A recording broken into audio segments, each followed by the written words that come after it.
ჩვენ უნდა შევწყვიტოთ ტრამპის გინება.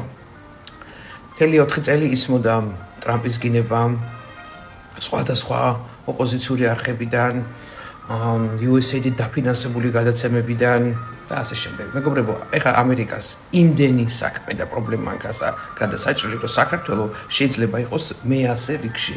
ანუ რას ნიშნავს ეს? ჩვენამდე მოვლენ, მაგრამ როდის ამაში ესაკითხი.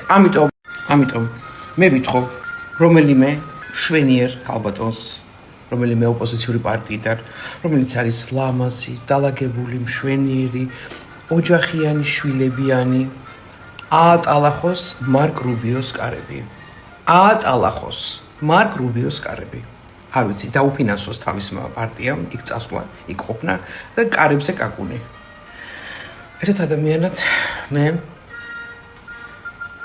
ერთი შვენიერი ქალბატონი მესახება. რამდენად პარტია გაუშვებს, ეს სხვა საკითხია. მეგობრებო, ოპოზიციის იმედი მე არ მაქვს.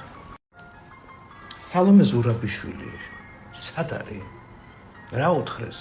რა ამბავი ჩამოიტანა? სად გაქრა ეს ქალი? ამოიღოს ხმა? აი ესე უნდა ვიტკეთ, აი, მარკ რუბიოს კარებთან, კარიბიდან გაგვაგდებენ ფანჯრიდან უნდა შევიდეთ, ფანჯრიდან გაგვაგდებენ, რა ქვია, გასაღების ნაპრალიდან უნდა შევძურეთ, ფორტოჩკიდან უნდა შევძურეთ და აი ესე უნდა ვითხოვდეთ, რომ დროზე მოგვაქციეთ ყურადღება. სხვა გამოსავალი არ არის.